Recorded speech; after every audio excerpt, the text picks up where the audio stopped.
Haleluya. Selamat pagi saudara-saudara yang dikasihi oleh Tuhan. Mari sama-sama kita kembali merenungkan firman Tuhan pada pagi hari ini. Di dalam kitab Nehemia kita akan merenungkan beberapa hal yang perlu kita renungkan dari kitab Nehemia. Nehemia pasal 1 ayat yang pertama, firman Tuhan berkata demikian. Riwayat Nehemia bin Hakhalia pada bulan Kislew tahun ke-20 ketika aku di Puri Susan. Datanglah Hanani, salah seorang dari saudara-saudaraku dengan beberapa orang dari Yehuda. Aku menanyakan mereka tentang orang-orang Yahudi yang terluput, yang terhindar dari penawanan, dan tentang Yerusalem. Kata mereka kepadaku, orang-orang yang masih tinggal di daerah sana yang terhindar dari penawanan ada dalam kesukaran besar dan dalam keadaan tercela. Tembok Yerusalem telah terbongkar dan pintu-pintu gerbangnya telah terbakar. Ketika ku dengar berita ini, duduklah aku menangis dan berkabung selama beberapa hari. Aku berpuasa dan berdoa kehadirat Allah semesta langit. Saudara-saudara dikasih oleh Tuhan, Nehemia adalah salah seorang dari bangsa Yahudi yang kemudian diutus oleh raja kembali ke Yehuda, ke Yerusalem, untuk membangun kembali kota Yerusalem, memperbaiki kembali tembok Yerusalem. Saudara-saudara, kalau kita menyimak beberapa ayat yang kita baca tadi, sesuatu yang sangat menarik. Nehemia begitu terbeban dengan bangsanya. Begitu terbeban dengan kondisi umat Allah.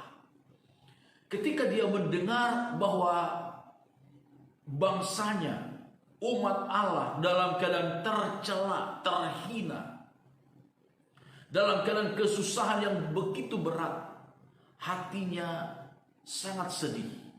Dia berdoa, dia berpuasa, memohon kemurahan Tuhan supaya umat Allah, bangsanya sendiri, ditolong, dipulihkan oleh Tuhan. Saudara-saudara yang dikasihi oleh Tuhan, sikap seperti ini penting kita miliki. Sikap sepenanggungan sebagai sesama orang percaya, sebagai sesama gereja Tuhan, tanpa membedakan merek. Yang teristimewa adalah yang terpenting kita satu di dalam ajaran Alkitab. Kita harus memiliki rasa empati terhadap sesama umat Tuhan dimanapun kita berada. Ketika kita mendengar, ketika kita mengetahui sesama umat Tuhan di satu daerah mengalami tekanan, penderitaan, maka sudah sewajarnya kita memiliki empati, usaha, upaya untuk menolong mereka. Tentunya sama sekali bukan mengandalkan fisik, saudara-saudara ya. Misalnya kita berperang secara fisik, berkelahi secara fisik dengan orang-orang, dengan kelompok-kelompok tertentu. Bukan seperti itu. Ajaran Alkitab, nasihat Alkitab, kita serahkan semuanya kepada Tuhan. Tetapi minimal lewat doa kita kepada Tuhan. Itulah yang dilakukan oleh Nehemia di sini. Dia berdoa, dia berpuasa. Saudara, Paulus dalam pengakuannya di dalam kitab Roma pasal yang ke-9, ketika Paulus menyatakan kerinduannya supaya umat Allah, orang Yahudi, karena dia sebagai orang Yahudi tentunya saudara-saudara, dia ingin sekali supaya sesama umat Allah, sesama bangsanya diselamatkan oleh Tuhan. Di dalam kitab Roma pasal yang ke-9, saudara-saudara, disebutkan demikian, ayat 1. Aku mengatakan kebenaran dalam Kristus. Aku tidak berdusta. Suara hatiku turut bersaksi dalam Roh Kudus bahwa aku sangat berduka cita dan selalu bersedih hati. Bahkan aku mau terkutuk dan terpisah dari Kristus demi saudara-saudaraku, kaum sebangsaku secara jasmani. Sebab mereka adalah orang Israel. Mereka telah diangkat menjadi anak, dan mereka telah menerima kemuliaan dan perjanjian-perjanjian dan hukum Taurat dan ibadah dan janji-janji. Saudara-saudara, inilah pernyataan dari Paulus sebagai gambaran, saudara-saudara, sebagai gambaran betapa rindunya ia supaya saudara-saudaranya sebangsa diselamatkan oleh Tuhan, menerima keselamatan dari Tuhan. Kalau kita ingat juga kisah Musa, Nabi Musa, ketika Tuhan berkata bahwa Tuhan akan menghapus orang-orang Israel dari buku kitab kehidupan di hadapan Tuhan, Musa berkata kepada Tuhan, Tuhan, lebih baik namaku yang engkau hapus dari kitab kehidupan itu. Lebih baik namaku. Ini sebuah bentuk cinta kasih terhadap umat Allah. Saudara-saudara yang dikasihi oleh Tuhan, Nehemia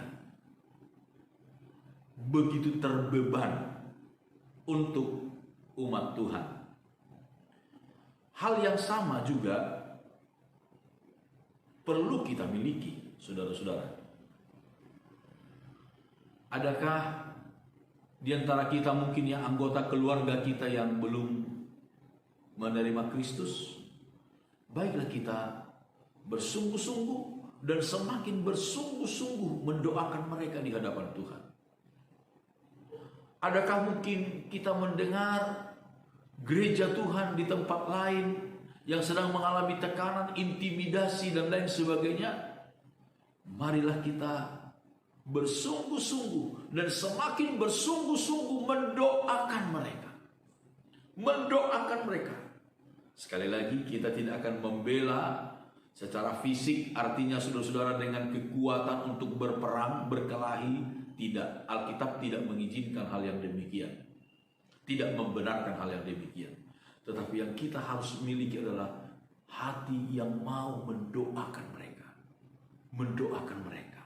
Membawa mereka di dalam doa. Dan kita akan melihat pemulihan yang dari Tuhan menjadi bagian mereka.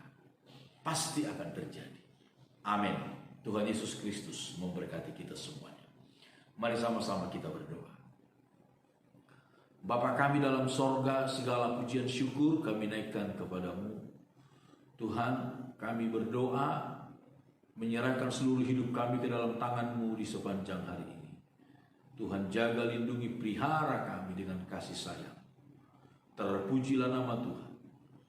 Berikan kami perlindungan yang sempurna, pemeliharaan yang sempurna, dan dani kami semua dengan kekayaan dan kemuliaan Bapa Sorgawi. Di dalam nama Tuhan Yesus Kristus kami sudah berdoa. Haleluya. Amin. Selamat pagi saudara-saudara. Immanuel.